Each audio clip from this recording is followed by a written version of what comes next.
Welcome back to the show, everybody. Merry Christmas. Oh, this is the beginning of our Christmas episode. Goodness, this is going to be a lot of fun. It is going to be fun. Oh, boy. That was a long list of guests. And they're all here for this episode. They're all here for this episode. Including the dead ones. We're zooming in with all of them. Oh, listeners out there, my name is Pete. And I'm Scott. And these are the movies that made us gay. Yay! Very special Christmas episode today, because this is not a traditional movie. This is a television special. Correct. We did a TV movie last year, so we've done a little bit of TV, but not a lot. That's true. We did do a TV movie, and it was a Christmas TV movie. It was a Christmas TV movie, and we're making an exception for this glorious piece of TV history. Well, why don't you talk a little bit about what we watched and introduce our We watched the Pee Wee Herman Christmas Special with we our did. very good Judy, Jared Anderson. Welcome to the show, Jared. Ooh, it's such an honor to be on the celebrity panel with Princess Zsa Zsa. Right? The princess herself. Yeah. Wow. I love the Pee Wee's Playhouse Christmas Special. I mean, we love Pee Wee in general. Yes. And, I mean... Oh, he rocked my world. Yeah. And, I mean, did any of us really realize how crazy queer this special was? I could just envision my mom in between me and the TV, kind of looking at the TV, giving me side eye, looking at me. Because anytime I watched Pee Wee, she was suspicious. Yeah. And I couldn't figure out what is like, you know, whatever like the word subversive means to a child. There was something in the air about that, you know. And now I look at it and I'm like, holy smokes! Is this a family podcast? How's salty language? It's explicit. It is. Yeah. I curse all the time. Salty language is permitted, definitely. So it is a Christian podcast, but it's okay to just sort of be of the earth for yes, today. This is correct. Okay. We're even as we celebrate the for Christ the Lord child. All right. Exactly. Yeah, so it's hella gay, and I do have the receipts that it did make me that way. And that's what I'm here to talk about. I see the receipts. Yeah, I think you're right. I think Grace Jones's costume in particular really pushed me over the edge. I did go on a bit of a research deep dive on her breastplate. Oh, we were wondering that. We'll get into it. Yeah, we have to talk about this. Issey Miyake. Yeah. Is it Issey Miyake? Okay. She hasn't... It is, and she has a blue one also. That checks out. And the hat as well, the headpiece. Oh, is it? I don't know. I thought that's just something that she got from like a Burger King kids meal. But she, did you know that Issey Miyake also designed Steve Jobs' turtleneck? That's a true story. Get right out of town. Steve Jobs just picked that up at the Sears. Talk about range. She was the first queen. Yeah. Wow. Yeah, I believe, and I mean, again, we're going to get to it chronologically, but I believe the hat is part of the ensemble because it is the same like, weird neoprene material. Okay. But several aspects of the Pee Wee's Christmas Special. Oh, there's some major faggotry going on here. Yes, indeed. And I do want to mention that we are referring to it as Pee Wee's Christmas Special, but on IMDb, I think it's listed as Christmas in the Playhouse. Sure. But there has been some discrepancy. Yeah, I've seen it both ways. And I know the background of this was made during the 1988 writer's strike. Yes. So they had a short season, but they managed to sneak in a Christmas special. So that's kind of why they went all out for this December episode, was the writer's strike. Yes, December 21st, 1988. Writers strike a lot, it turns out. Yeah, and I guess this was a really big one. Yeah. Because it pretty much shut down the whole season. I think there's only 2 other episodes the entire season. So, but I mean, they got a lot of bang for their buck with this one. I watched some of it on a YouTube version with intact commercials from Ohio. Oh, I love that. We'll have to get a hold of that. And in the comments, someone points out that they're right at the very end. There's an extra screen where him and Santa are flying past an American Airlines plane. It's not on the Netflix like redone. Oh, okay. It's just like a second. I think they had like promotional tie-ins at the end. That's very interesting. Maybe. I think in the DVD cover that I have, he's sitting on Santa's lap. Yeah, it's a good Santa. He's got the beard is real. It's a great Santa, yeah. Yeah, he's got the rosy cheeks. But so this movie or this Christmas special starts off. The very first thing in it is this Marine Corps choir, and I believe the Marine Choir is just the gay men's chorus of West Hollywood in the 80s, and they just dressed them up like Marines. They got me. I was. Yeah, I was believing in fantasy until the 5, 6, 7, 8 started. Yeah. I mean, even when I watched it again, I was like, wait, maybe those are just kind of. They got choreography. Yeah, there's like hatography. I laugh every time to this day. Well, let me just say, when we rewatched this, we were laughing out loud. We were LOLing the entire time. Yeah, like it's really funny. Me too. Me too. Yeah. But there is a moment where there's the hatography. And Pee-wee. Pee-wee's ducking in and out, not they're to like get goosing hit him, by the sort of, like from the front and the back. Yes, and he runs into one of them and it falls, and he like his little song gets interrupted. It's really good. I love that part. I can't tell, but there's one. The second one on the right from Pee-wee, the second one back. That's the one I would have dated in my 20s. Sure. And that like right around when he's passing that guy, he's getting goosed, and I got it. Oh, okay. Did he have a mustache? Probably. Yeah. I mean, we'll get into the other beefcakes He's welcome later. to take a ride on mine. Mm-hmm. Yeah, we have. I mean, we're definitely going to take a deep dive into. I can't remember the name of the character that is building the extra wing of the Playhouse entirely out of fruitcakes.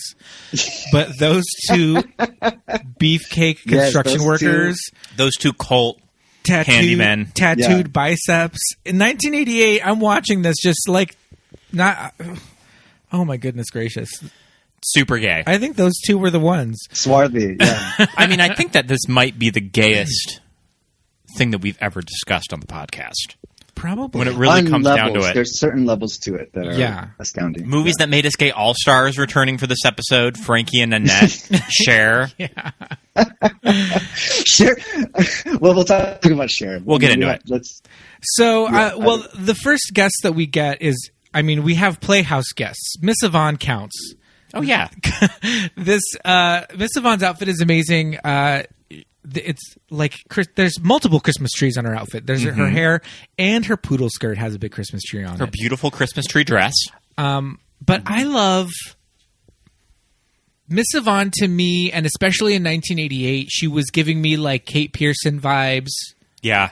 Right? Very bad, yeah. Just like super B-52s. And there was just something about that time when that like 60s aesthetic was kind of coming back, but it was also like just like the cool kids were doing it, like B-52s and this really. It was very like new wave to like embrace that aesthetic. And Miss Yvonne was just kind of like the icon of that. And she receives oh, go ahead. Well, she's got healthy self-esteem. Yeah. And she's kind of like you know how gay boys have a certain type of crush that can be confusing to mom? Yeah. If your child has a crush on Miss Yvonne's beauty, yes. Oh yeah, you have to keep your eye on that one. That's a clue. Yes, indeed. Because it is an international beauty, but it's a special kind of beauty. So yeah, you're absolutely right. And we're speechless. Look at us. She's one of the characters that came from the Pee Wee Herman show, which was the kind of adult review that Paul Rubens, did this character. There was an HBO special that was shot at the Roxy Theater in West Hollywood. The early origins of Pee Wee and Miss Yvonne, and the actress who plays Miss Yvonne. Oh my God, her name's escaping me. I can't believe it. But she came from that world. So she sort of helped develop this character with Paul. Yes, she was sort of the universe that they come from. Yeah, she was there from the very beginning. Lynn Marie Stewart. And I think she's been in like as many productions of it as possible. Like she's been in probably 6 to 8. Yeah, she was in the Broadway revival. You saw the revival at LA Live, right? Yes, I did. And she was there. Ooh. And I'm telling you, when I saw that revival at LA Live, Pee Wee Herman on stage doing the Playhouse, it was pretty unreal. It was an out-of-body experience. It was insane. Wow. Yeah, it was like my entire life was like leading up to that moment. When I was looking into it, did you know he's friends with Cassandra Peterson? They are. Elvira? Mm-hmm. Yes, indeed. Elvira is in Cassandra. Is he? Go ahead. I was going to say Cassandra is in Pee-wee's Big Adventure. She's at the biker bar. Yes, indeed. Really? I say you let me have I saw him first. that Miss Yvonne plays Maya Rudolph's mom in Bridesmaids. Yeah, she does. Yeah. She also plays Charlie's mom on It's Always Sunny in she's playing Minnie Riperton, essentially. Yeah, kind of strange. Yeah, that's interesting. Well, I mean, they flipped the ethnicities of the parents in Bridesmaids. Okay, she's always flipping the script. Yeah, always flipping the script. That's good old Lynn Marie Stewart for you. But yeah, so she's there from the beginning. Cowboy Curtis is in the Playhouse. Cowboy Curtis did not start off in the stage production. They brought him in for the TV show. They brought him in for the TV show. And the stage production, we had Captain Carl. And Captain Carl was Phil Hartman, played by Phil Hartman. Yes. Would Phil Hartman come on and off the show? I think he did a couple of episodes of the Playhouse, of the television show. Yes. So I remember. I think he did the first season and then got SNL. Yeah. During the second one. Well, Paul Rubens famously auditioned for SNL and didn't get it. Yes. And I think that he kind of fell back on Pee-wee after it. Thank God. Right? Yeah. Well, he started off at the Groundlings Theater here in Los Angeles. I'll just give a little bit of backstory, and then we'll move on.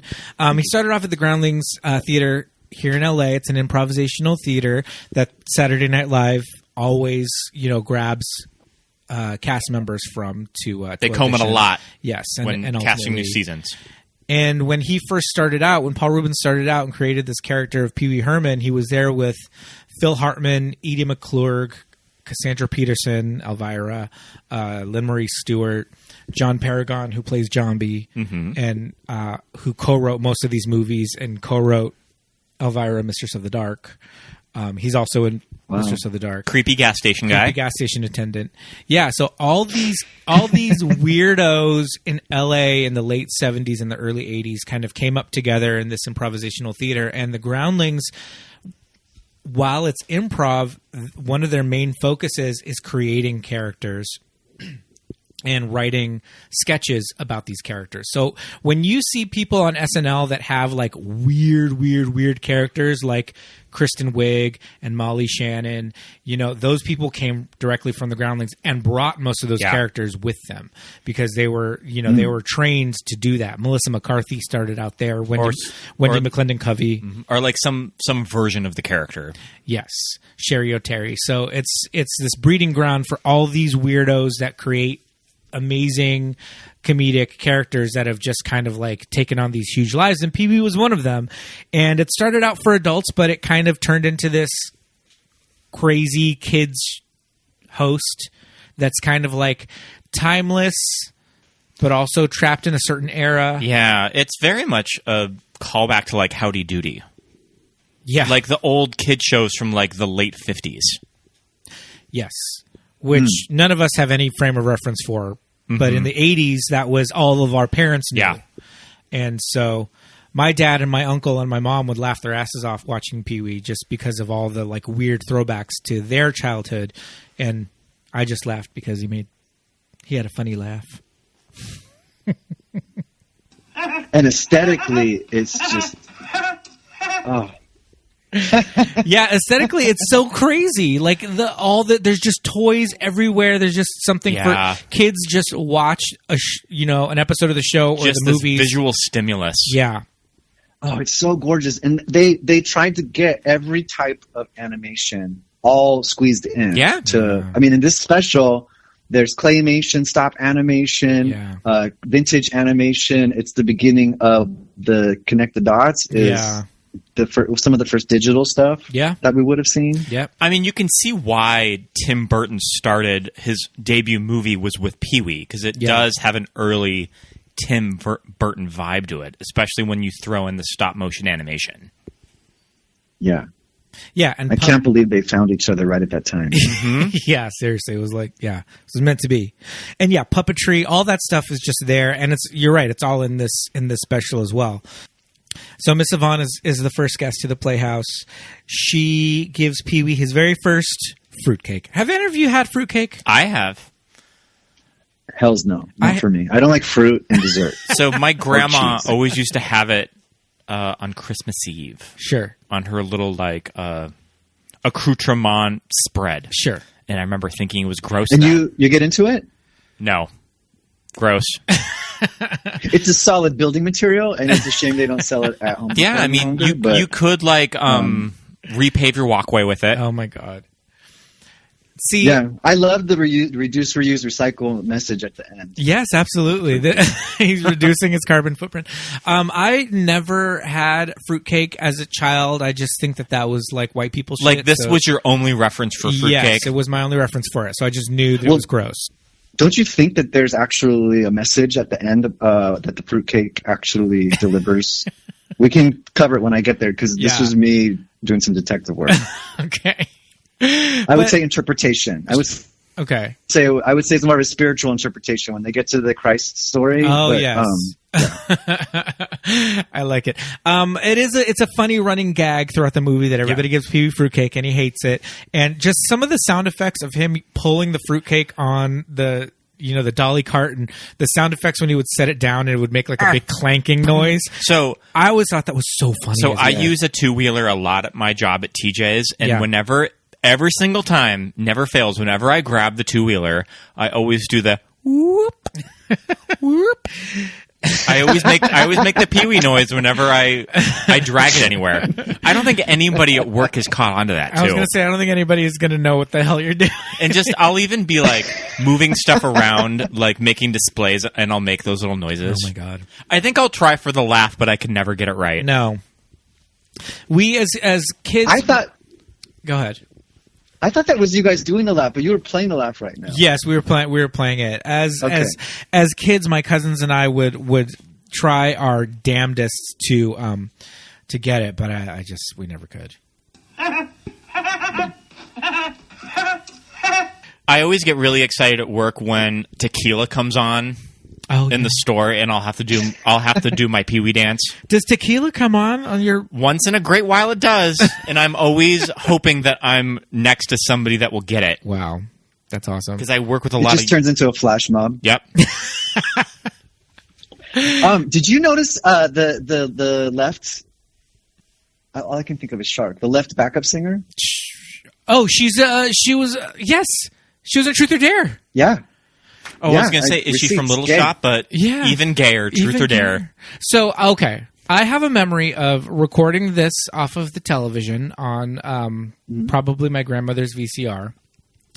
And when I got it, I watched it over and over and over again. And one of the neighbor kids came over, and I was like, "Oh, do you want to watch Pee-wee's Christmas Special?" And she was like, "I guess." She was not into it, but I was like, "Well, let's just watch it. It's fun." Geez. So I started it, and she goes, "That's one of Madonna's backup singers." I love that she knew that. Yeah, and I was like, "No, it's not." And she's like, "Yes, it is. That's one of Madonna's singers. Haven't you watched the videos?" And I was like, thinking to myself, "This girl is so racist. She just thinks that every black lady backup singer looks the same. She can't tell them apart." Meanwhile, no, it fully was her. It's the black one from Nikki Harris. Yeah. It took me a long time to come to terms with that, because I was just like, nope, not her. We did get a listener request for Truth or Dare, so we will be getting to it next year. Oh, good call. Yeah. One of my favorite lines of hers from Truth or Dare is when, I forgot what city they were in, but the city was threatening to shut the concert down because of the simulated masturbation on stage. And one of Nikki Harris's lines in that scene, I think you know where I'm going with this. She says it twice in a row. She says, They got Bobby Brown for fucking on stage. I don't know that movie that well because I wouldn't have compromised my Christianity back then. Yes. And I just became mature enough here at the age of 40 to watch it. So, but God bless Nikki Harris. That movie was so controversial at the time. I feel like there was no way as a kid I was going to be like, can we rent this? No, that was not happening.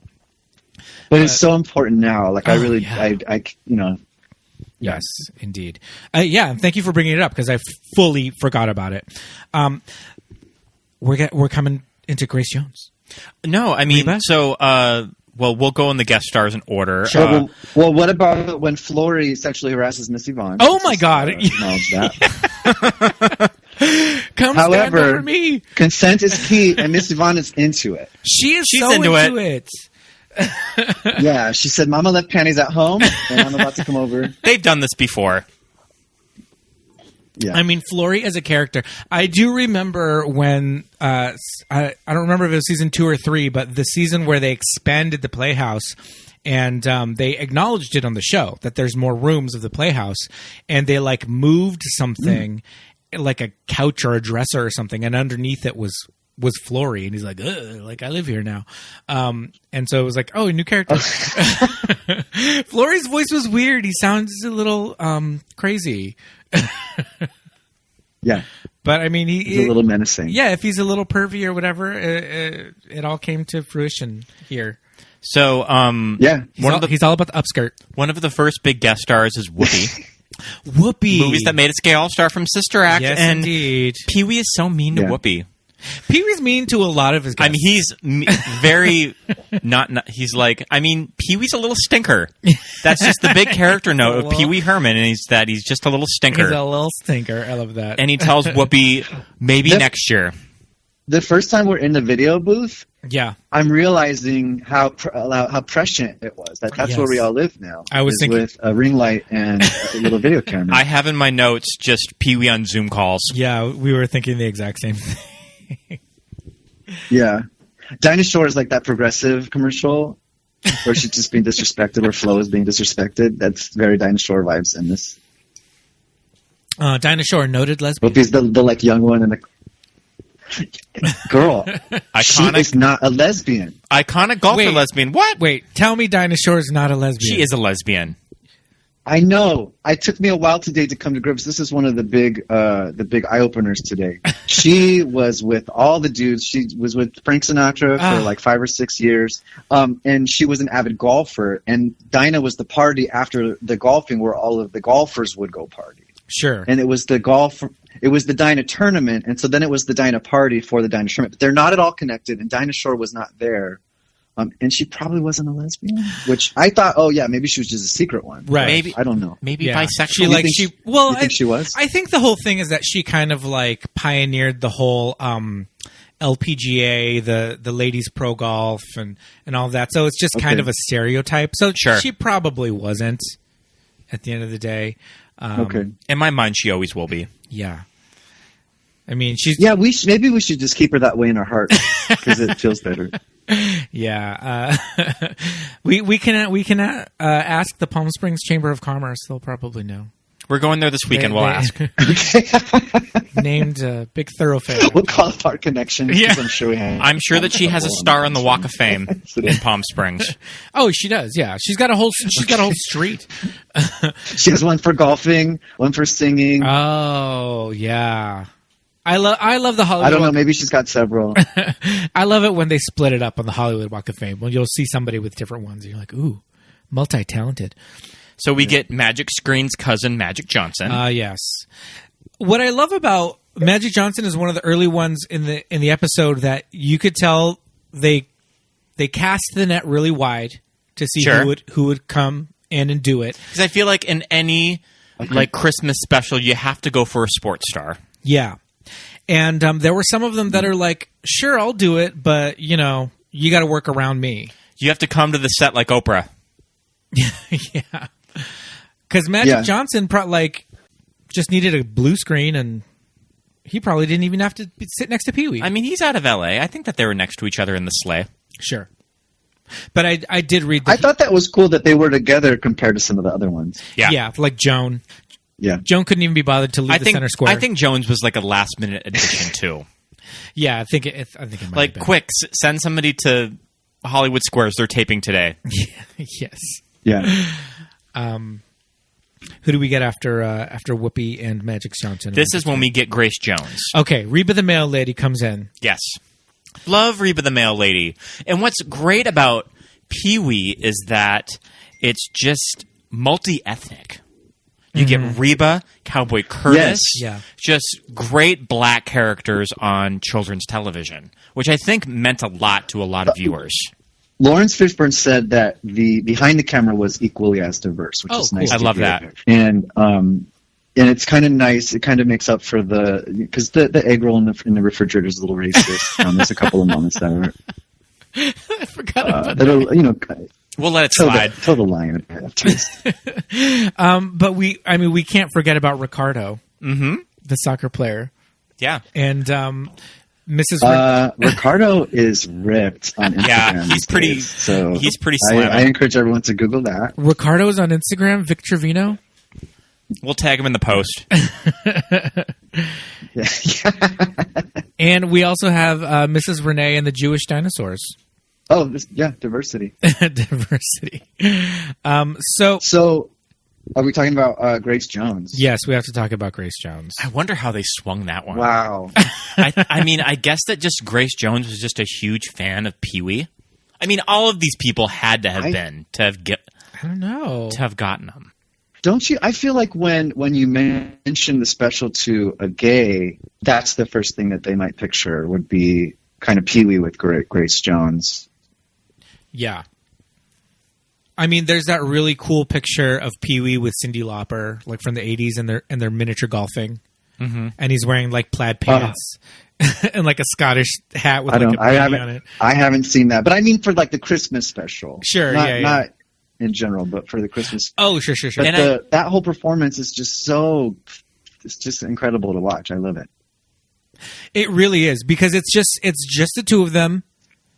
The idea is that Reba the Mail Lady brings in this giant crate, and he opens up the crate, and it's Grace Jones, but it was meant to be sent to the White House, not the Playhouse. Mm-hmm.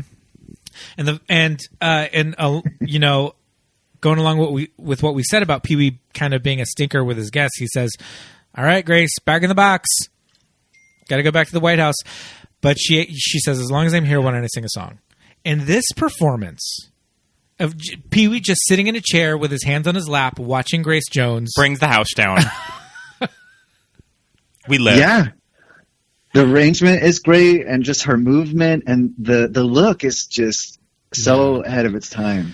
Yeah. That look to this day, coming down a drag race runway, because it has been. I mean, those ideas have been featured so many times. And the fact that it's kind of gray color story, but then there's like a star or something on it, or one snowflake on the skirt, but for the most part, it's not like inherently Christmassy. Yeah. What is the material but it doesn't of that need to be. bust? She's just... Yeah, and it's one of those things where a lot of people, there's a conversation of Grace Jones was like pioneered this aesthetic before Gaga, and like Lady Gaga kind of like everything she does has kind of been done, by Grace Jones specifically. And and this is something that's specifically stands out as something that you could see being worn today by Lady Gaga on a Christmas special. And I'm sure that Lady Gaga would cite Grace Jones as a huge inspiration. Oh, yeah, and very proudly. Yes. But Scott asked it just now, what do you think that material is, Jared? I think it's neoprene. Neoprene. Yeah. I think it doubles as her wetsuit. Yeah. She can go diving. Let's take a little look. Yeah, she got in the box, and it dropped her right on the beach back in Jamaica, and she went for a swim. Well, the thing is, my sister and I, as kids, were familiar with Grace Jones. She had done a James Bond movie, A View to a Kill. A View to a Kill. Love. She had done a Conan the Barbarian movie with Arnold, which, my cousins and I just like watched over and over again. And so she was in the public awareness, but So me and my sister were very much like, oh, she's like that weird lady. She's so cool. Like, we just thought she was cool and crazy and over the top, and just kind of loved her performance in Conan. And I think this was one of my first big introductions to Grace Jones as a kid too. Yeah. So we knew she was out there and kind of kooky, and then this happened, and we just lost our minds. Yeah, we're never the same. No, we were, and we never will be.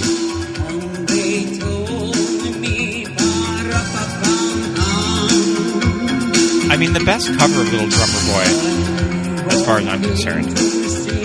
Yeah, that's true.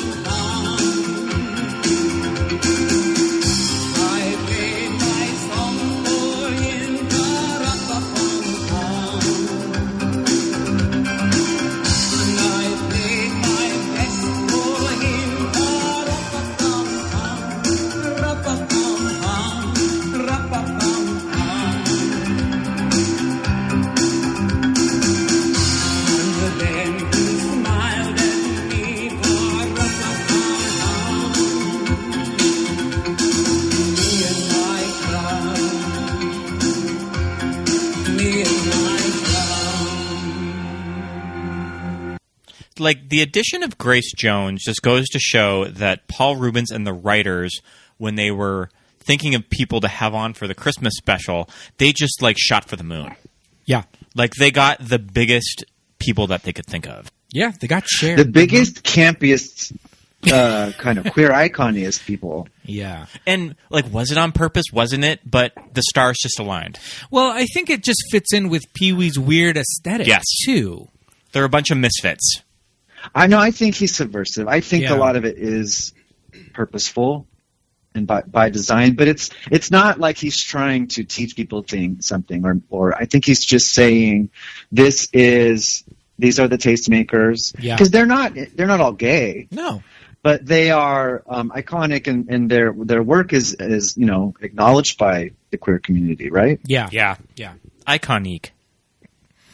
Yeah. Iconique. Yeah. Speaking of iconique, the next people that graced the Playhouse, movies that made us gay all-stars, Frankie and Annette. This is Frankie and Annette's third appearance on our podcast. Oh, yeah, they were in Troop Beverly Hills. Troop Beverly Hills, Really? Back to the Beach. Yeah. And this movie. They were having a moment around this time. I mean, what year was Troop Beverly Hills? 89. 89, a year later. Mm-hmm. Yeah, dude. They were definitely having a moment. And but again, they fit into Pee-wee's kind of like throwback 60s, surf aesthetic. And Paul Reubens knows that that's what I find. I was going to say, and Paul Reubens knows that these two are cool. Yeah. He knows what's up. Tell me more about that. I mean, just what do you mean cool? Cool in that they were like icons or representative of that like surf culture from these like beach movies. Yeah. Very Californian. 60s, very California. And I think just he knew that it fit in with his 60s surf kind of like California-ish vibe, his like mid-century mood, I don't know. Just kind of it's weird, but it fits together. Yes, that's what. Like when you and I were starting at the same time, I was thinking I got a bit of whiplash, but in the most delightful way, coming from Grace Jones, who looks like that outfit and that performance looks like it's about to come out Christmas 2021. Yeah. And then you get whiplash back to Beach Blanket, whatever. Yeah. From those two, and yet, so. In the middle of it, the design, like the visual design. Have you heard of the Memphis group design? Tell us about That's the 80s. That's like graphic shapes, primary and bright, like neon colors. And it's an Italian design firm that named themselves after Memphis, I think, which is actually it's Tennessee, but it's also, I think, like Greek mythology or something. So. So that ties into that beach, bright California thing, almost like In-N-Out logo type of design, or there's a little bit of mid-century modern too. So there's this like eclecticness, and yet like what you're saying, it knows its point of view. Okay, we're looking at pictures of just hashtag Memphis Group. Hashtag the Memphis Group, and it's pretty much the Playhouse. Okay. Yeah, but it's that 80s look of like you said, the geometric shapes, the color. Yeah, oh my God, you're absolutely right. And it's a California comic artist that designed that and was got started on the stage show for Scary Panther, and there's two other guys I don't know. Listeners, look it up right now. Okay. This ties into an episode we just did, Earth Girls Are Easy. That was very much like Gina Davis's character, her house. That was the entire aesthetic of that house, and that was just something in 1988. Any sitcom that had a kid, their bedroom looked like that. Yeah. It's Saved by the Bell, too. Very Zach Morris's bedroom. But also, like, DJ Tanner, like, her room looked like that. This girl that stopped the time with the fingers, the Out of This World, all Evie, that. Evie. Evie, yes. All of the character bedrooms that we just aspired to get as children. Do you know how triggered I am when you talk about Candace Cameron's bedroom on Full House? With this bitch... This is what I'm upset about. This is the obscure shit that gay people get upset about. Sure. If there's anybody out there who can identify. When we made it for Netflix, all I cared about ever, the whole time I was watching, is I was waiting for them to open up that closet door upstairs and for George Michael. I was going to say, in the George Michael poster. And I think that conservatism, it erased him, and so I want nothing to do with it. My partner will watch it, but I have to protest. Anyways, so DJ Tanner pioneered a crooked poster. Sure. None of her posters were just straight up and down. They're all like tilted askance. So back to the Playhouse. After Grace Jones gets hauled away, back with Reba, who's our next guest? I mean, it's Frankie and Annette, like I said. Frankie and Annette, and they're making Christmas cards, and there's a look that Pee-wee gives Frankie when Frankie is telling him about their homemade Christmas cards. Yeah. And Pee-wee just has this nooch expression that he's just like, what? I think it's so funny. Here we go. How many labor laws is Pee-wee breaking with the two of them? Quite a few. Oh, he's awful to him. 1,000 cards. That's elder abuse. I'm going to need 500 of these by sundown. Oh, man. But it's really funny, though. His interactions with them, all of them are really good. What are you making, Frankie? I'm making cards out of a potato. What?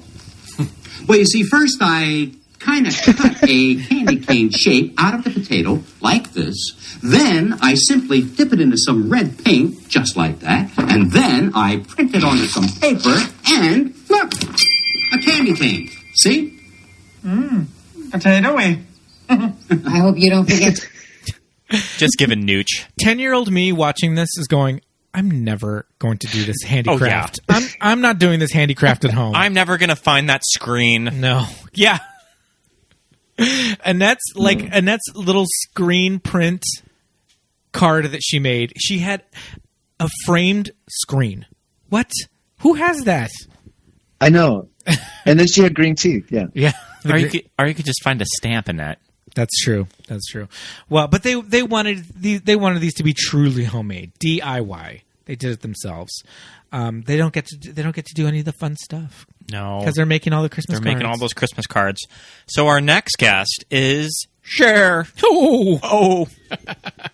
Okay. So I love how he just turns around and Cher is there. Like most of the people, they get like introduced into it, but I find it very appropriate that she just sort of exists here. Yeah. And I love that Cher's wasn't like a video Zoom call. She went like Cher showed up, motherfuckers. Yeah. Yeah, he's just like, oh, you're here, and she's like, oh yeah, I was just dealing with Conky. I was trying to get I think she wants the secret word. Is that what Cher wants? Yeah, she's there for the secret word. This is peak 1988. I found someone, Cher. Like, Cher was doing really well in the late 80s. She had just won her Oscar for Moonstruck. Her music career was taking off again. Like, it was the Cher renaissance of the late 80s. And she looks amazing. There has not been the decade of my life that I haven't found a play on her name and the word Share, Cher, funny. And as she's leaving, he says, "Thank you for sharing," the mug to the camera. And I just want you to know that I did authentically LOL. Thank you for sharing. So I did a little bit of air quotes research, and my findings, my sources, close to the production. IMDb trivia said, just given to him from the interns. Yes, that Cher's cameo was taped in 25 minutes. She was whisked in and out of the studio due to a heavy schedule for promotional tour. That's a professional right there, in and out. Love it. It's perfection. Yeah. She looks so good. Yeah. She's so comfortable in that dress and effervescent. Yeah. And it's like Cher. It looks like it's velvet, that black, like whatever it is that she's wearing. Yeah, there's like a panel coming down the back, and it's sort of a mini in the front. Yeah, it's like a scrunched up, like scoochy kind of skirt with like a bow. Like, is there like a bow on the back? It's very architectural and hard to describe. I like to think the Bagel Boy was in the wings of the set that day too. She's so, her performance was, I know it's not that big of a deal. She was just on screen for a couple of seconds, but it was so natural and so it was charismatic. She fits right into the Playhouse. Yeah. Yes, and she's there to get the secret word of the day, which is year. Frankie, Cher would like to know what today's secret word is. Sure. Cher.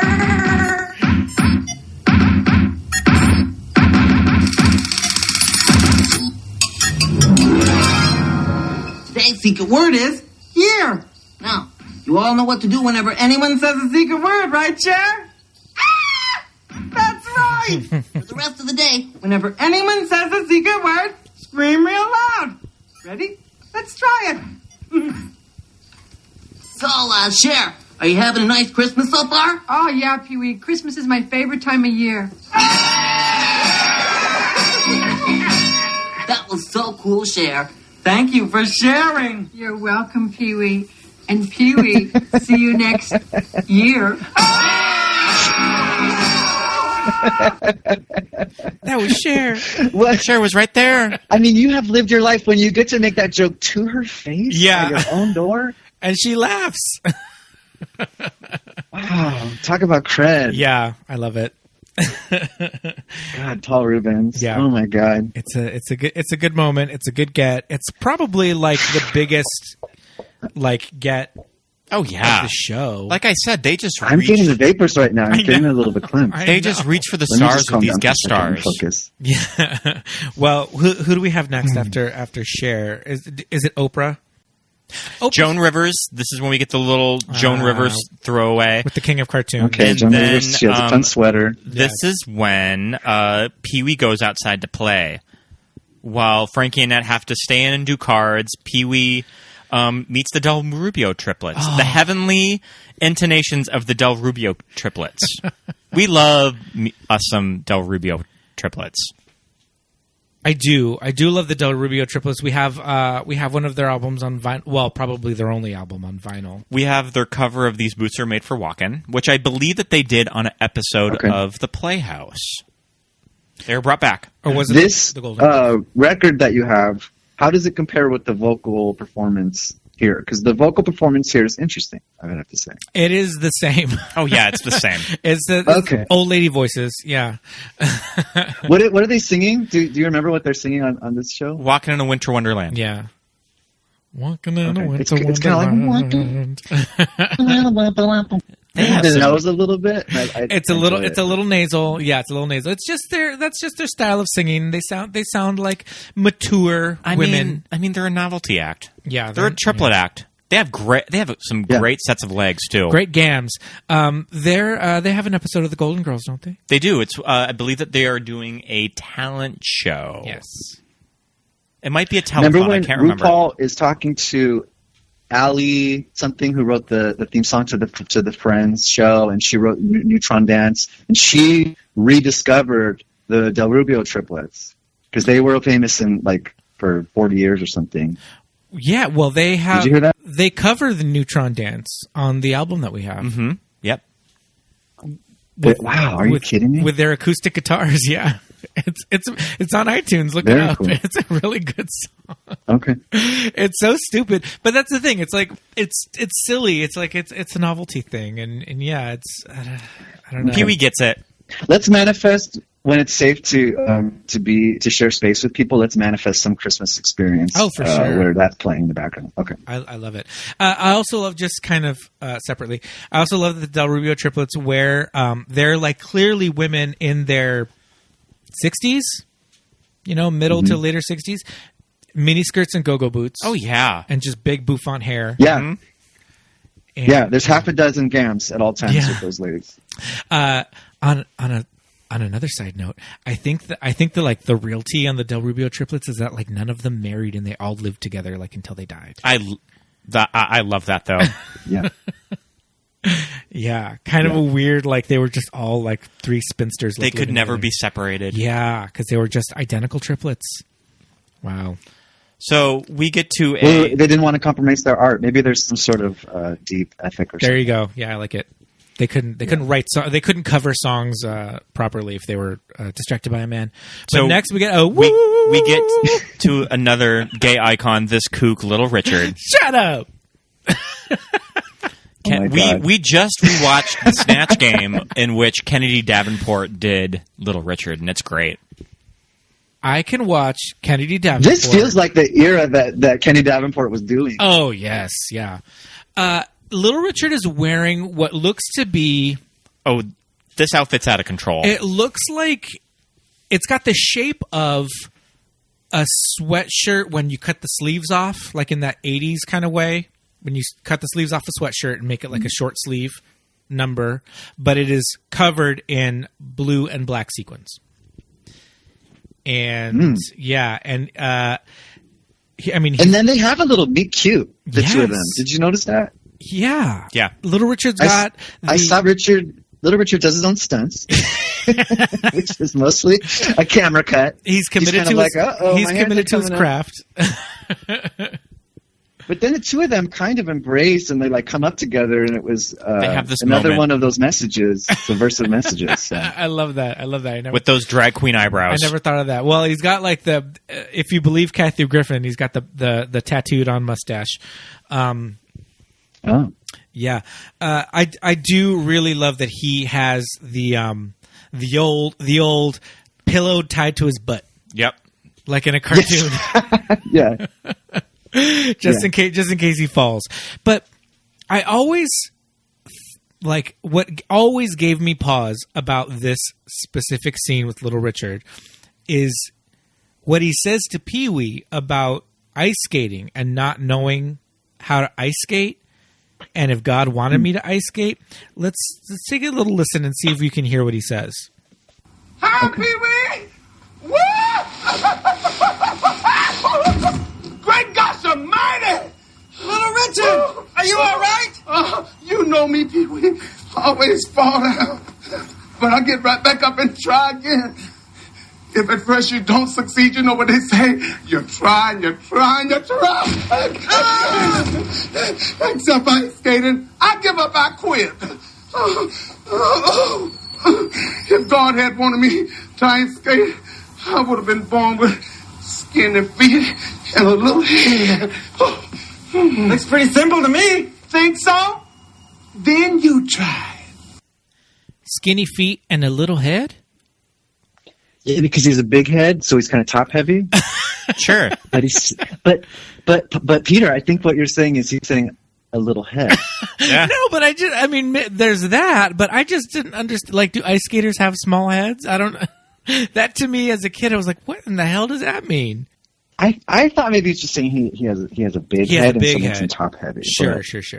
And all that. But, hearing his voice is so lovely. Oh, I know. He gives me a little bit of brown cow stunning. Stunning. A little bit. Woo! I could. Oh, yeah. And just one of those celebrities that was just. There was always rumors that Little Richard was gay, but did he ever publicly make statements rumors. of any of that? I think Little Richard was I don't believe he has. think he lives in West Hollywood, and I think it's incredible that he exists. How is it possible? Well, existed. It's kind of he's no longer with us. Incredible. Yeah, he died, didn't he? Oh, he died a while ago. Yeah. No, he just died last year, didn't he? A few years ago. Yeah, no, it wasn't a few years ago. It was 2020. It was this year. Oh, wow. It was in May. No shit. But he passed away this year. Tutti Frutti, it was this year. Yeah. Wow. In the 50s? Is he from the 50s? Yeah, he's from the 50s. He was he would go on, talk shows, and his whole shtick was, I invented rock and roll. Yeah. They stole it all from me. Right. That was his whole thing. So, Elvis gooped him. Elvis gooped him. He was born in 1932. And, so it was in the 50s when he came to prominence with, just Tutti Frutti and all that stuff. And why in my memory did he die a few years ago? I don't know. And it was this year. Because this year has been a few years. This is how weird 2020 is. Yeah, it's true. Don't start with this Mandela effect nonsense. My partner won't shut up about this. I won't stand for it. But I feel you. It's all right. Yeah. I also think that he also was kind of having a moment in the late 80s, early 90s, where he was just in a lot of things. Would he frequent Hollywood Squares with Joan at this time? He was definitely on at that time. And in the later iteration with Kathy and all them. He also was in Scott, you and I talk about this. We haven't talked about it on the show yet, but you remember Mother Goose Rock and Rhyme. Love it. With Shelley Duvall, yeah. Mm-hmm. He did an episode of Blossom. He did an episode of Columbo. He was in Voices That Care. We just watched Voices That Care, which was the We Are the World knockoff that they made for the Gulf War in 1991. Oh, look it up. It's weird. Yeah, look it up. It's got Celine. It's amazing. Okay. So that's Little Richard. Okay, absolutely. So that's Little Richard's little bit. Another queer icon, Katie Lang. Oh, KD. So I think that this was one of my first big impressions of a lesbian when I was a child. Yeah. That there's something different about this one, and I really can't peg it. Is this a man or a woman? Yes. I mean, she's wearing that dress is a denim country moment with these sort of sparkly, I love it. It's great.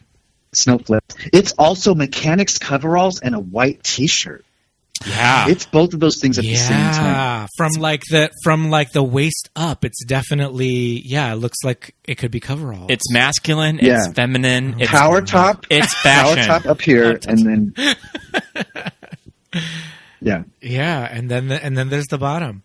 Wow. And how cool was it that and the choreo. She's doing this entire performance to puppets. Yeah. Marionettes. That's all she's got with her. Yeah. And she's killing it. Yeah. It's like manic, crazy, so I kind of... It's a lot of elbows. You know what? You know how you can... You sent the legacy is the Ashley Simpson chick on SNL. And her little jig? You can see...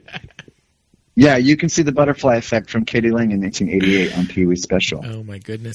Yeah, to me at the time, I just thought that she looked like a very pretty boy, in a dress. I still think that she looks like a prettier Tobey Maguire. Yeah.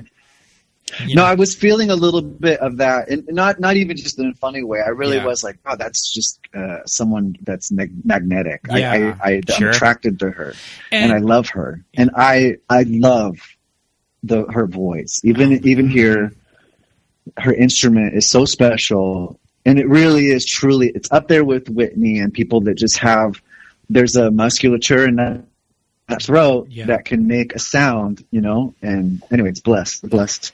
And I love that Pee-wee's Playhouse didn't tone her down at all. Yeah. That this is going to be a Christmas special that's going to go out to families around America, and they didn't feel the need to tone down who she was. This is just Katie Lang. I love it. Yeah, I wasn't I mean, I don't think many of us, unless you were, brought up in country music, were kind of aware of her as an artist. But, I think it was early in her career. And so I think, it was taking a chance on having this kind of like fringe country singer on the show. And then 3 years later, does she release Constant Craving, which was huge, really masterpiece. That makes sense. I didn't think about the fact that this is adult before contemporary that. charter. Yeah, and we're not even to. There's a performance that really caught me off guard that we're not to yet, and which is surprising because you would think it would be Katie Lang and her pipes, but yeah. It was great. I just remember real quick when Constant Craving first hit the scene. I remember hearing it on K-Rock here in LA, our like local alternative rock station. They played Constant Craving for about a week until it like kind of broke. And I was kind of like shocked at the time. Like, wow, do you remember listening to it before it charted? Yeah, because they were playing it on, and my sister listened to that station. And I was just like, what is this? And like we would listen to it and found out what it was. And then it became the like, what was that Adele song, Hello? It became the Hello of 1991 or 92. Yeah. Because it was just everywhere. She sang the love song to my first love when I met my first love at 20 at Rage. May Rage rest in peace. R.I.P. And let's pour one out for Rage. We lost this summer. And it was The Air That I Breathe. She did a whole album where all the songs are about smoking. And that song was playing at the Starbucks when I was kind of flirting, Ooh, so. That Starbucks, like in West Hollywood? Google it, it's gorgeous. The legendary Starbucks. Mm-hmm. It is Pickup Central. No, we met at Rage, but we happened to just coincidentally both be IE boys, and so we met back at the Starbucks at the Ontario Mill in the Empire. Oh, I love it. I see. Even better. Oh, yeah. Let's meet up. Let's have our date at the Mills. Oh, yeah, boy. We're best friends, 20-year me and him, so I still play that every now and then. Not in a weird, creepy way. But sure, yeah. I love it. So Princess Jaja makes a brief appearance. Oh, Princess Jaja. Her brief dalliance into royalty. Mm-hmm. So I want to clarify because it's important. She's stylized as Princess Jaja because they ended the monarchy before her husband became prince, and so he changed his name to Prince with a Z. Oh my god!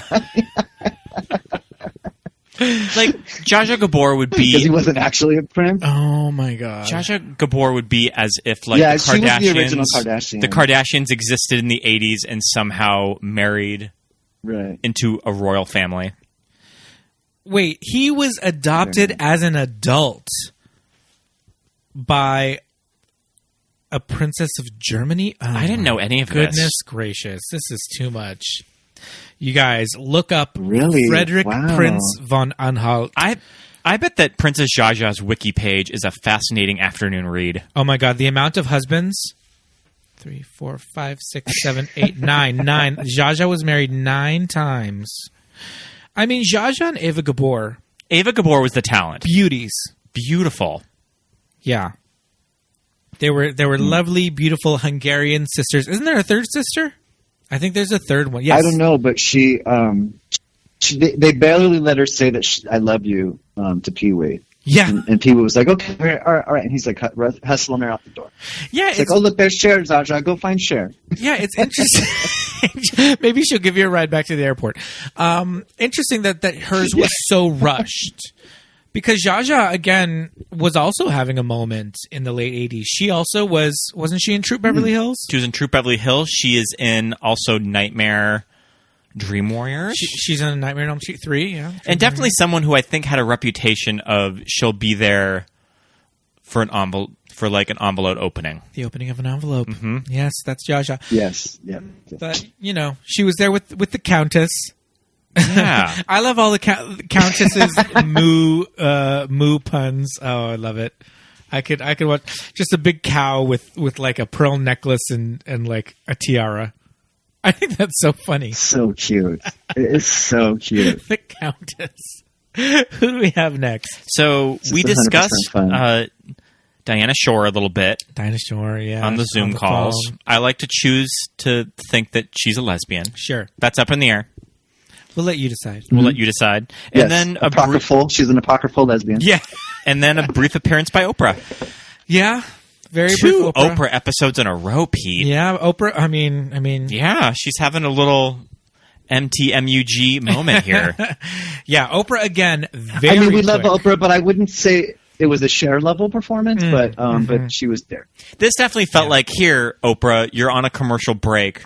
Say hi to Pee Wee really quick. Yes. She was doing her like coming up on ABC7. Don't miss the news. Mm-hmm. And here's Pee Wee. She had like a round that she was just like spitting them out. She's a pro. She's Oprah. Who do we got next? Charo. Sure she this is. Bitch. This is the one. God. This is the one. This is it right here. God. This like bedazzled beret. The nail.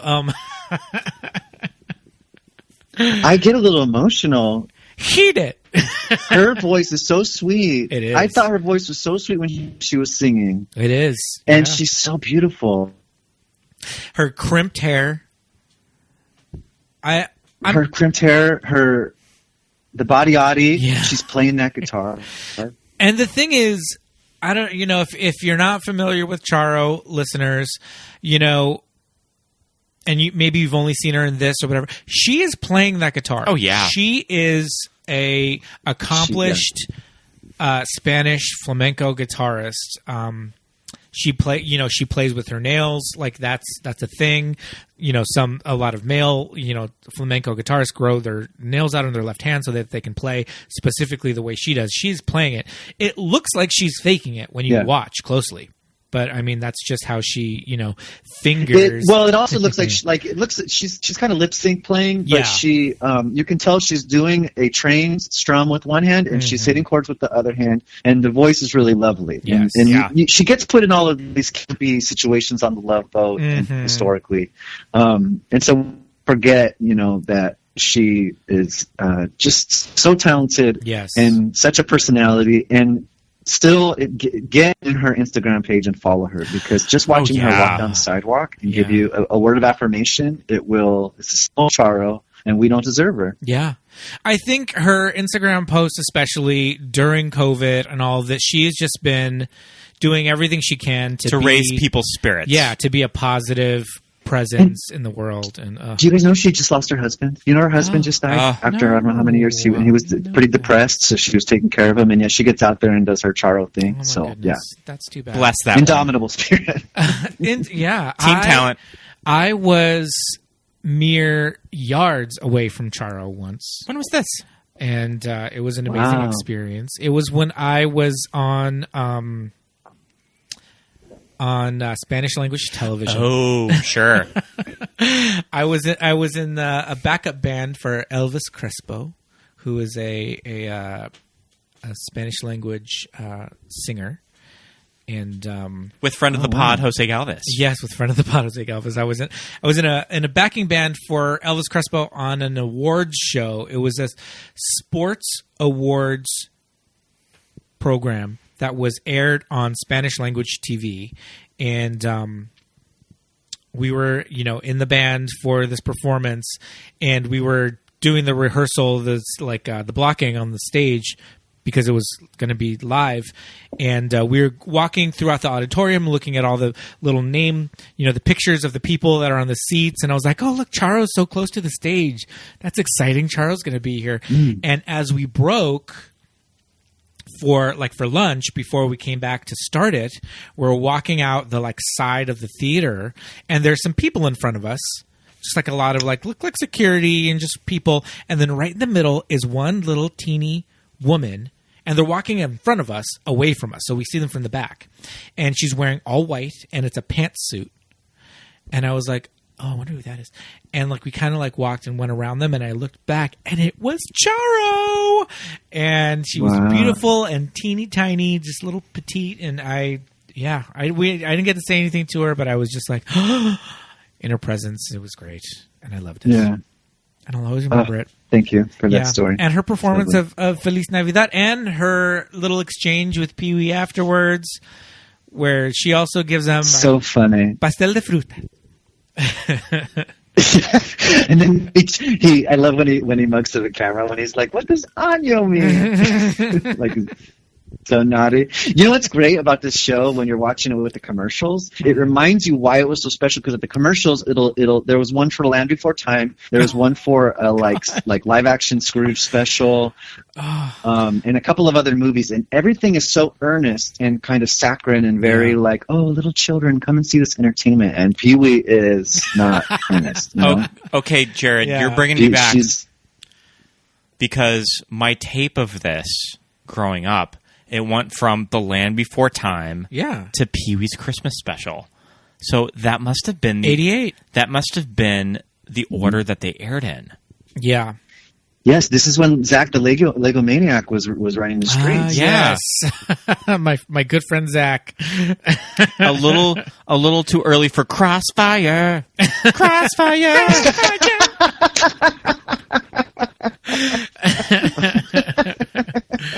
Oh boy. Yeah, 88, man. That was a good year. Yeah, that was my tape growing up. Yeah, that was. I used to watch it a lot.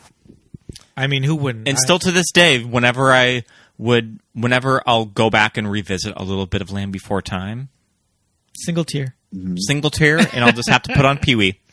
Okay, because it'll always bring you back to what was next on the tape. I love it. Yeah. For me, I will say seeing a piñata and Pee-wee learning about that from Ricardo. Now, I will say I grew up having piñatas at my birthday parties. We never did one for Christmas, but I do know that is. I was surprised about that too. Yeah, is it a thing? I think it's a thing in Mexico. Sure, but I think it's kind of an older thing. But so we always had them for Christmas, and I'm sorry, for our birthdays, and it was definitely a thing of family members being on rooftops or the sides of cinder block walls, risking their lives so that children could beat the hell out of each other. This particular piñata really packed a punch. Oh my goodness. I don't know if you noticed it. Like, it was cute for a second, and then it was nuclear fallout, and I was getting a little nervous. Yeah. Also, just because Charo was right there and we need to protect her. Well, also, Pee-wee is blindfolded and running around with this stick, and Charo... He better not hit Charo. He almost hits her. Yeah, I was watching, and she's performing, and during her performance, she's kind of like positioning herself. She's trying to, and I'm sitting here thinking, are they insured for this? Like, do they have Charo insurance? Because I'm like, this is an international treasure. Yeah, he can't be, that blindfold can't be opaque. He has to be able to see through it. He cheats. We do know that he's not the most ethical. Because he's a little stinker. And children, so. Yeah, but this piñata didn't seem to have any candy in it. It was probably packed by my grandmother because it had low like on the candy. ash from Pompeii at the very end. It almost was like like there was some sort of rain effect that they added to whatever actual confetti they had on set. It seemed like a confetti cannon. They gave it a little TV wipe. Yeah. They zhuzhed it. So that does it with the major guest stars. Sure. And throughout I was going to say throughout we have... Well, how very dare, because what about Miss Renee? But we did mention her. I was going to say throughout we have sort of the Pee-wee staples like Miss Renee. Yes. The King of Cartoons. Penny. Randy. We love Randy. Randy is the real stinker. Penny... Yeah, Randy, actually, I was going to say Randy is kind of what we're talking about with Pee-wee. Mm-hmm. Penny is Wallace and Gromit people. Oh, okay. That makes a lot of sense. Yeah. And the stop animation for like the credits and stuff is the people that made the original like MTV. Okay, when the eyeballs and goo would be coming out of that like claymation guy. So a lot of that stuff is like sort of the people that were entertaining us as children, which is really exciting. Yeah, and when they because imagine the work of having to go and get all these people and have them create things. So that's probably slow going. Oh yeah, I would think a penny cartoon would take. And the penny cartoon, they would just talk to a child. And they would animate to it. Okay. They would just ask her questions, and they asked her about Christmas. And that was my favorite one. They got all of these weird responses about picking out the dress. Yes, because watching the movie. It was a different little girl that was Penny in every episode of Pee-wee, and this one to me was always my favorite Penny iteration. She was really good. Okay.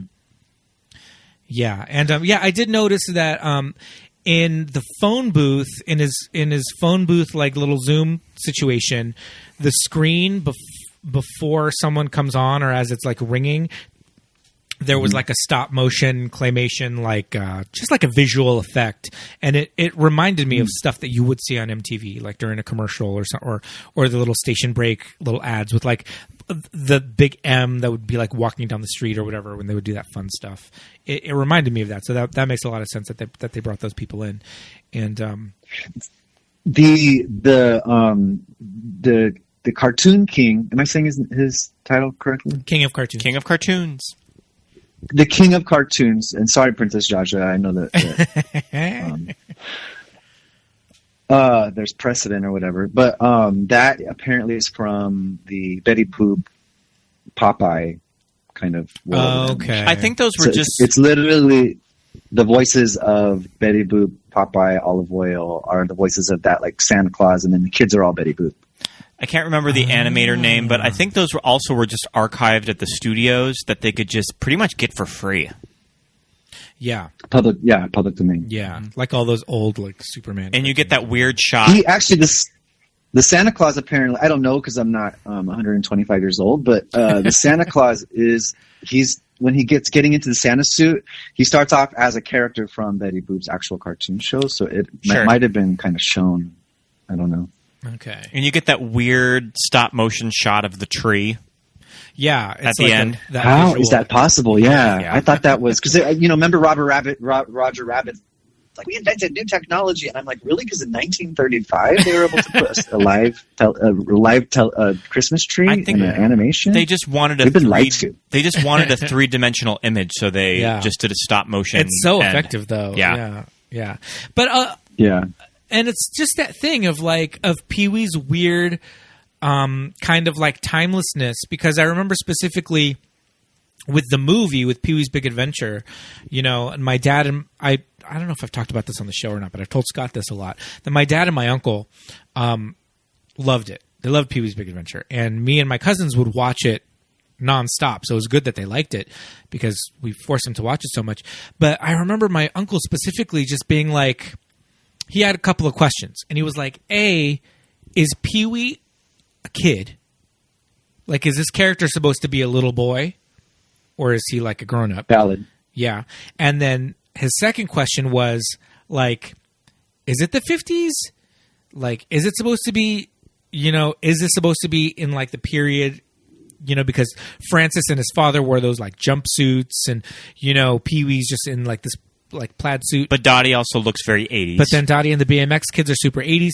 So so these like crazy elements are all thrown in there, and it just brings up these questions. But I think you're not supposed to answer them. You're just like, it's a part of the charm of the Pee-wee universe. Yeah, and these super old timey cartoons are just another bit of that like charming quality. And I love animation in like any form, So this property just having so many types of animation just was something that drew me to it from the beginning. And those weird cartoons that would just be like, maybe modern kids of the 80s were just like, oh, what are these stupid cartoons from like, our grandparents' time. But something that you would see on cool. KTLA early in the morning or something when they didn't have programming. I can't fathom it, because when it's put into the context of the show, it's exhilarating. Yeah.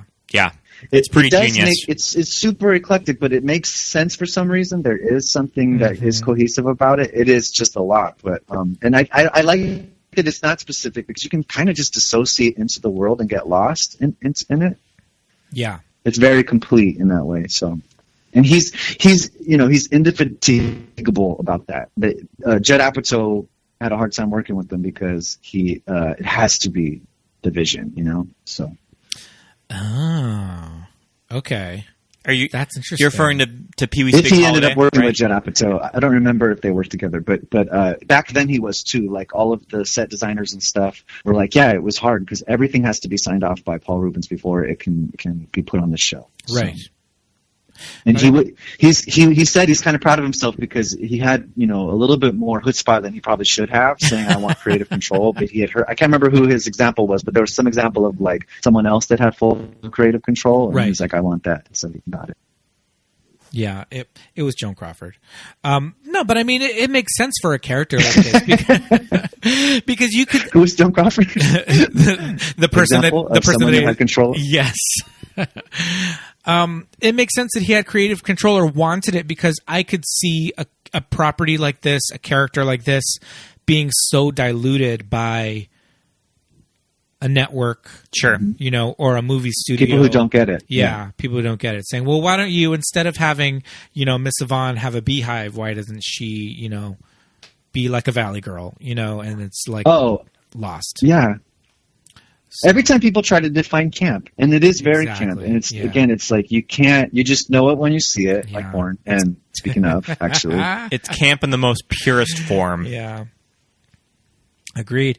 And I mean, the ending of this special has the biggest star of them all, Santa Claus. Yeah, because kind of the wraparound story is that Pee-wee is kind of forgetting what Christmas is all about. Christmas is a time that we should be thinking of others. What we could do for others. Because Pee-wee has his big Christmas list for Santa. I want a wood-burning kit. A deluxe wood-burning kit. Cash. Always a practical gift. I feel like I always say that whenever I'm filling out my Christmas gift every year. What do you want for your birthday? But Peter, he's forgetting the true meaning of Christmas. He is. Mm-hmm. He is. Oh my gosh! But we can't forget. So Pee-wee's forgetting the true meaning of Christmas, but we're forgetting one of the most important parts. We talked about it earlier. In the fruitcake wing, the construction crew in the fruitcake. These guys that they got just look like they walked off of like a cult set. Oh my goodness! I don't remember them being that like ripped. Yeah. And wait. We're skipping ahead a little bit. Can we work up to them just real quick? Sure. Can I point out my? What do you got? This is my academic analysis and insight gathering mission. Tell me. So they tell the Christ story, and they cut to the archival footage of the children doing the Passion Play. Yeah. No, the Passion Play's Christmas. They're crucifying a baby. It's confusing. But I'm just kidding. That's Easter. So, it's some QAnon bullshit. Yeah. So, anyway, Pizzagate. So, no, don't even talk about it. I noticed that the archival footage that they chose looks pretty unhappy and pretty dismal of those children at church. That Joseph and Mary, they look pretty miserable. They do not want to be on that stage. They are just like, get me out of here. Yeah. So then they cut back to Randy's there, and because Randy's the one I think that's asking, isn't Randy involved in this, or am I confused? Yes, because he shuts off the lights to the Christmas tree, and Pee-wee says like, hey, like you're ruining everything, and you don't know the meaning of Christmas, and Randy says, can you see him? Randy says that there is no true meaning of Christmas, and it was invented by stores to capitalize on consumer guilt, which I love. Well, true, but so then he says something about straighten you out. Someone says to Pee-wee, or Pee-wee says to someone, straighten you out, and then the other person, Cowboy Curtis, draws the attention back to the fruitcake. It's kind of important, the quote. I don't have the quote, but basically, I think there's some symbolism of they try to say Christmas is really about the birth of Jesus Christ. And then it's kind of like, no, let's straighten you out back into this world, which is a very queer world. Yeah. And then did you notice that the fruitcake wing is a church? It is, yeah. It's got stained glass back there. Yeah. There are Bob and Rod, the gay centerfolds from Palm Springs 85. International Mail. Are putting the finishing touches on a church made of out of butt sex. Yeah. Essentially.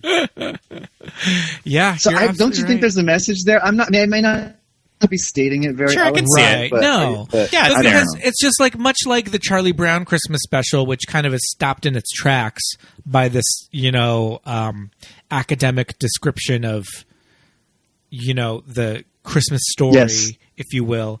But I think what you're saying is Pee-wee's saying, okay, yes, that is Christmas, and that's why it was celebrated. But what we're going to do is we're just going to celebrate the holiday of being with our family and friends. And everybody's included. You can be Jewish. Including Mrs. Renee. Yeah, she's there the entire time singing carols with everybody. You can be Latin. Yeah. 100%. Every brick of fruitcake was brought by a friend. Yeah. And it's about seeing the colors, and it's about everybody being included. It's not about, I'm not saying it's about like shitting on faith and about religion. No, yeah. But it is an inclusive special, and it's SummerSlam. So Yeah. hey. You're absolutely right. Wow, I love that. That was so insightful. We never would have gone there ourselves. That may have been a hot take. No, we love it. I love it. It's a good hot take. And I feel like it'll give us a reason to watch that scene again, so we can see those biceps. Mhm. And one of them is shirtless because, of course, Right? he's Well, 'cause then shirtless. first, yeah, they give you the one that's on the floor, and then they kind of pan up, and you're like, Ooh. He's coming down off that ladder, showing off those Miss guns. Yvonne is like, Flora, get in here. We're about to have a key party. He has that. She goes up on the ladder. She goes up on the ladder with, on full display. Oh my God, Oh man, her and Flory are just having a torrid affair that we don't know about. I think Reba would be really. Reba's really the one that's just like, let me in. I am going to go and help them finish off this fruitcake wing. Oh, is Reba getting a peek in there too? I think Reba's thirsty for construction workers. Okay. She's. I think because this is why she ended up on Law and Order, because she was collecting clues at from this whole like arcane religious message, and she realized, I think I am a private detective. I love it. She retired from mail carrying. But she's still working with the government. She went from USPS to law enforcement. You know what? Retirement and benefits? Yeah. Shoot. 25 years, man. You don't have to pay a dime into healthcare. Isn't it a relief knowing that our tax dollars go to that great woman? And Reba the Mill. It's like, who's going to deliver Grace Jones if we don't pay our taxes? Right? Reba is. Reba. She's played by S. Apatha Murkerson, and like you said, she was on Law and Order SVU for a million years. So she's set for life. Oh yeah, she is set for life. She has a mansion. Yeah, solidly built a fruitcake, probably. She started on Law and Order in 1991. She has most recently done after that. 107 episodes of Chicago Med. Chicago Fire. Yeah, That's a lot of hours on TV. So she's that's just of that show, 107 episodes? Just of Chicago Med. Just this journeywoman TV actor that's just been consistently working for decades. Oh, yeah. Eat your heart out, Mariska Hargitay. Yes, indeed. Go S. Apatha Murkerson. Look her up. Yeah. That was a really good forensic analysis. It was a pretty good deep dive into Pee-wee. Yeah, we kind of covered it all. Okay, I have a quick trivia for you. We didn't we didn't cover one thing. Okay, so here are we'll do Play Jeopardy style. Lay it on us. Our loss.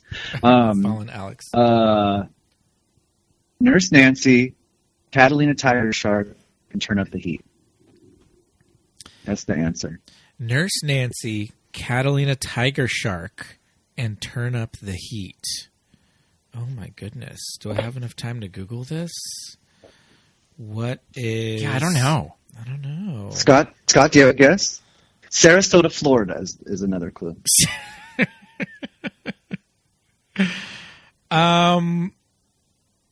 Yeah, I don't know. This is the triple bill films that were playing at the Triple X Theater in Sarasota, Florida. This is what he was actually watching. Oh, sure. And he got busted. Of course you had to bring up that. I was hoping that we could avoid it. Listen. He's not perfect, just forgiving.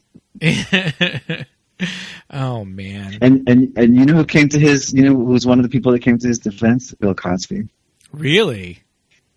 Wow. Yeah, he said whatever he may have done, he hasn't done that to children, which to end on a weird note, huh? Okay, what's something light that we can talk about? I mean, and the whole thing is like with that whole scandal, I think people even forget that it was just like all I was doing was jerking off in a movie theater. In a porno theater. He wasn't assaulting anybody. He didn't pay anybody to do...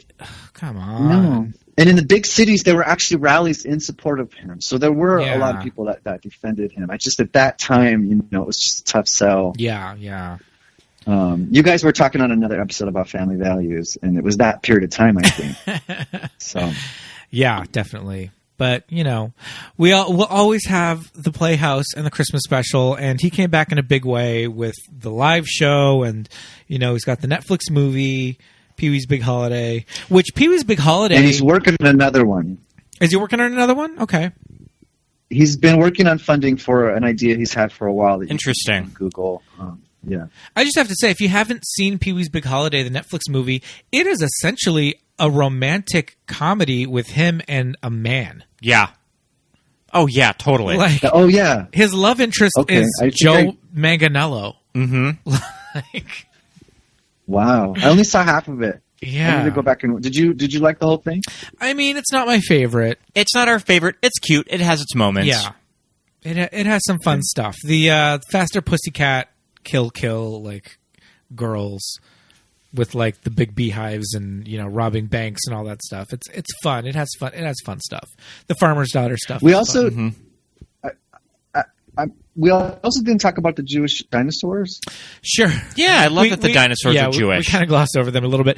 I like the sound of it because it reminds me of, remember the end of the show, how like magical the end of the TV show is? Yeah. Because he'd go in and get his bike and he'd essentially go home because he's at the Playhouse. And there's kind of like, even when you're watching it originally, you can almost just sense like a nostalgia, even just when it freshly came out. And I think that music was made by the guy from Devo. It's sure. The intro is, but I think he might have done the outro music too. He did, yeah. Mark There's a couple of yeah. Okay. I have to say on that note, as a kid watching it, that outro song, you're right. I don't know if it's what it is about it, but it signaled to me that the show was ending whenever he would go to get his helmet to jump on his scooter. I was like, oh no, that's the end of the episode, and I would get sad. And that song was a little sad to me. I'm getting sad. I'm like, oh, that's right, because little me remembers that it's over. It's over, yeah. Because Pee-wee's going home. And then it would be like Soul Train or something. Oh, well, I mean. Which that would be kind of fun. Okay. But so, really quickly, I also do remember at the time not being of the Jewish persuasion myself. I'm not none of the three of us are any of us are the chosen people. But that was my first. I'm a step Jew. My step. Okay. That is, but that doesn't really count. Go ahead. It does not count at all. That was my first. Like, you don't know my story. My first introduction to the dreidel song, and I thought that it was made up for this show, but it is in fact a real song. Yeah, true. And I didn't see that coming. Even now, I forgot the fact. I'm like, oh, that's fun. He's going to spin it, and I'm like, oh shit. Where's it going? I forgot that it goes in the dinosaurs. And the little like decorations fall back behind them. Like, it's really cute the way it happens. Like, visually. And one of them has a little yarmulke on it. The little dinosaur has a tiny little yarmulke. It's very cute. It is very cute. Yeah, and Mrs. Renee has very quality. Mrs. Renee has like a 60s she has some beautiful eyebrows. She's got like white. Yes, white eyeshadow. Yes. Yeah, I feel like she was giving me Julianne Moore in A Single Man. Mm-hmm. That's what you said. Yeah. So I remember watching the tail end of Pee-wee's Playhouse when I was a kid. Probably some of the last episodes of the season I remember airing on Saturday morning. I'm probably the last generation of kids that remembers watching Pee-wee on Saturday morning. Yeah, I would have been pretty little. You would have been very, very young if it was in first run. Mm-hmm. Yeah. I saw somewhere that they didn't air. When the scandal happened, there were 5 that didn't air. Okay. And I'm sitting here, I'm thinking, I bet you guys know where they are or have them already, or they're just included. Do you think that they're? I guess we'll Google it later. I feel like they're probably just on Netflix with all the other episodes. They probably just got everything. Okay. Yeah, I would think so. I'm gonna go watch them. Yeah, I mean, they hold up. They're fun. Just watch the whole thing. The Del Rubio triplets are in another episode. You know, in the early seasons, there's a Playhouse gang. There's 3 little kids. One of them is Natasha. And one of them is Natasha Lyonne. Yeah. Yep. Natasha Lyonne. So that's a lot of fun. But I think the show holds up. I think... Still really cute. Yeah, it's still really cute. The the movies are really great. Pee-wee's Big Adventure, in particular, obviously is a classic. But yeah, I mean, this show, this aesthetic, these people, it's very like it's subversive, like you said. It's edgy. It's punk rock. Yeah, and just a part of Americana and pop culture. Yeah, that's essential viewing, in my opinion. I can't compete with Charo, but I did stay in the Gypsy Wagon from what is that, Big Top? Oh yeah, that was a Big Top Pee-wee.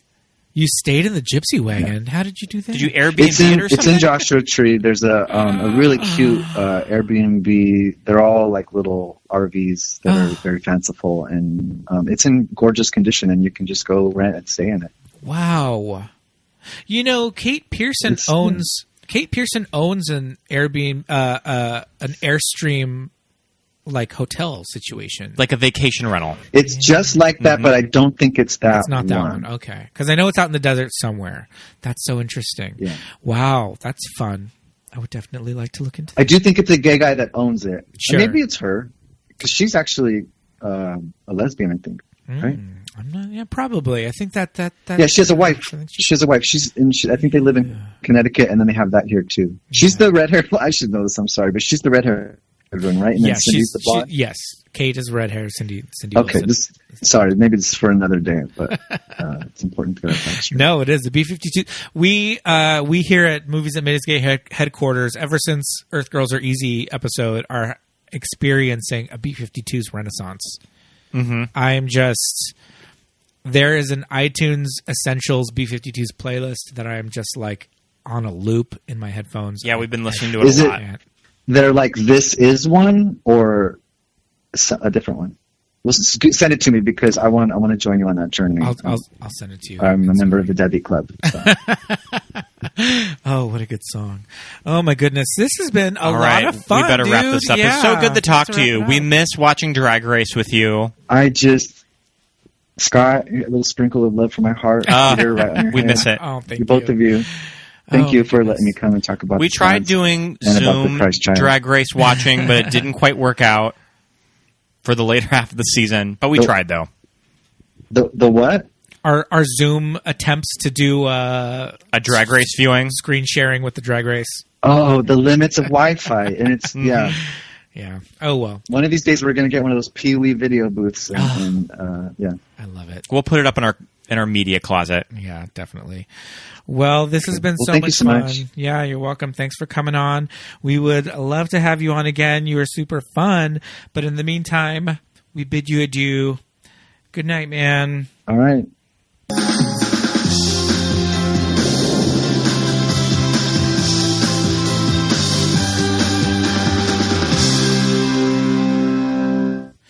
And thanks for listening, everybody. That was another great episode. Jared came with the jokes. Oh, my goodness. We love him. Good guess, that one. I love him. Yeah. Oh, my gosh. Wow. I can't get over this episode. It was so much fun. But thank you for listening, everybody. Yeah. Yeah, we would love it if you would subscribe to our show. We'd also love it if you would rate and review us. Give us 5 stars. 5 stars anywhere you can. But before we say all of our social media outlets, we're just going to do a couple of shout outs for our wonderful patrons on Patreon. And let's see, who do we have to say hello to this week? We'd like to say hi to Genevieve Thomas, Don McBride, Josh Clement, Em Lamelli, Aaron Bent, Melinda and Jim Shirley, Jessica Torres, John Miller, Nick Thomas, Christine Asher, Rufino Kabong, and Mitch Ralston. Thank you guys for being a friend. If you'd like to follow us on Patreon, head over to www.patreon.com/movies that made us gay. You can get our bonus content, our Watch With Us commentary tracks. Yes, indeed. We just dropped another fun one. Charlie's Angels 2000. I think that we'll be doing a holiday movie. Ooh. Too. So you can look for that on the Patreon. Yes. And the Watch With Us commentary tracks are super fun. You just got to sync it up with a movie, listen to the episode. We tell you when to hit play on your movie. It syncs up beautifully. And it's like you're watching a movie with us sitting right next to you. So much fun. I mean, I feel like this is just our commentary of us just sitting on the couch every night. Yeah. Putting on a movie that we probably have seen 10 times. This is true. But head over to Patreon for that. You can also find us on social media. We are on Facebook and Instagram at Movies That Made Us Gay. And we are on Twitter at MTMUGPod. Yes, indeed. You can find me on Instagram and Twitter at Peter Lasagna. And me at Scott Youngballer on Instagram and also on Letterboxd, just as Scott Youngbauer. Yes, indeed. Thank you so much for listening, everybody. We will see you soon. I know you are, but what am I? Bye.